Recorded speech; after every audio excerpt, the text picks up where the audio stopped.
হযরত ইউসুফ আলাইহিসসালামের জীবন কাহিনী কোরআনে একটি বিশেষ স্থান অধিকার করে আছে। এটি একটি দীর্ঘ গল্প, তবে আমি 10 মিনিটের সংক্ষিপ্ত বলছি।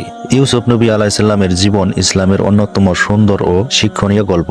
তার জীবনে ধৈর্য, বিশ্বাস ও আল্লাহর প্রতি ভরসা রাখার প্রতিচ্ছবি দেখা যায়। হযরত ইউসুফ আলাইহিসসালাম ছিলেন হযরত ইয়াকুব আলাইহিসসালামের পুত্র এবং 12 ভাইয়ের মধ্যে অন্যতম। তার মা ছিলেন হযরত রাহিল। তিনি ছোটবেলা থেকে খুবই সুন্দর, বুদ্ধিমান এবং আল্লাহভীরু ছিলেন। তার পিতা তাকে খুবই ভালোবাসতেন এবং এই ভালোবাসা অন্যান্য ভাইদের মধ্যে হিংসার জন্ম নেয়।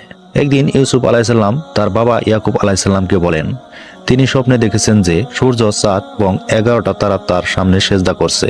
হযরত ইয়াকুব আলাইহিসসালামে স্বপ্নের ব্যাখ্যা বুঝতে পেরে তাকে সতর্ক করে দেন যে এই স্বপ্নটি তাদের ভাইকে না বলতে, কারণ এতে তারা আরো হিংসা করবে।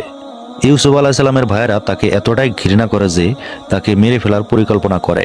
তবে একজন ভাইয়ের প্রস্তাবনায় তারা তাকে হত্যার বদলে একটি কুয়ায় ফেলে দেয় এবং তাদের বাবাকে মিথ্যা বলে যে ইউসুফকে বাঘে খেয়ে ফেলেছে। এরপর একদল কাফেলা কুয়া থেকে ইউসুফকে উদ্ধার করে এবং তাকে মিশরের এক বাজারে বিক্রি করে দেয়। ইউসুফ আলাইহিসসালাম মিশরের এক উচ্চপদস্থ কর্মকর্তা আজিজের কাছে দাস হিসেবে বিক্রি হন। আজিজ তাকে নিজের ঘরে জায়গা দেন এবং তার দায়িত্ব নিয়ে লালন পালন করেন।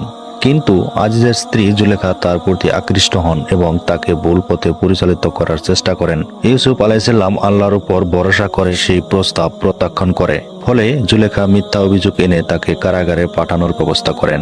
কারাগারে থাকার সময় ইউসুফ আলাইহিসসালাম সেখানে 2 কয়েদির স্বপ্নের ব্যাখ্যা দেন এবং তার ব্যাখ্যা সত্য প্রমাণিত হয়।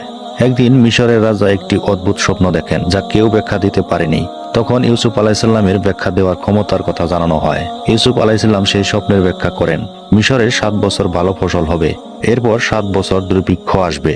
এই ব্যাখ্যা শুনে রাজা ইউসুফ আলাইহিসসালামকে কারাগার থেকে মুক্তি করেন এবং তাকে রাজ্যের অর্থনৈতিক দেখাশোনার দায়িত্ব দেন। ইউসুফ আলাইহিসসালামের নেতৃত্ব মিশরে ভালোভাবে মজবুত করা হয়। ফলে দুর্ভিক্ষের সময় দেশটি খাদ্য সংকটে পরিপূর্ণ। যখন দুর্ভিক্ষ ইয়াকুব আলাইহিসসালাম ও তার পরিবার এলাকায় আঘাত আনে, ইউসুফ আলাইহিসসালামের ভাইয়েরা মিশরে এসে খাদ্য চাইতে বাধ্য হন।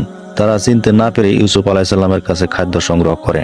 ইউসুফ আলাইহিসসালাম তাদের চিনতে পারেন, কিন্তু সরাসরি নিজেকে প্রকাশ করেনি।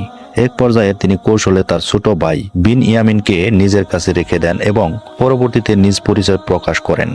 ইউসুফ আলাইহিসসালাম তার ভাইদের ক্ষমা করে দেন এবং তাদের বাবা ইয়াকুবকে মিশরে আসার জন্য আমন্ত্রণ জানান। তার বাবা আল্লাহর রহমতে আবার দৃষ্টিশক্তি ফিরে পান এবং পুরো পরিবার মিশরে চলে আসে। তার স্বপ্নের মতোই তার 11 ভাই, বাবা ও মা তাকে সম্মান প্রদর্শন করেন, যা ছিল সেই সময়কার সম্মানের প্রতীক। ইউসুফ আলাইহিসসালামের জীবন থেকে পাওয়া যায় ধৈর্য, বিশ্বাস, ক্ষমতার শিক্ষা। জীবনের সব সংকট ও চ্যালেঞ্জের মধ্যে তিনি আল্লাহর উপর পূর্ণ বিশ্বাস রেখেছেন এবং সঠিক পথ অনুসরণ করেছেন।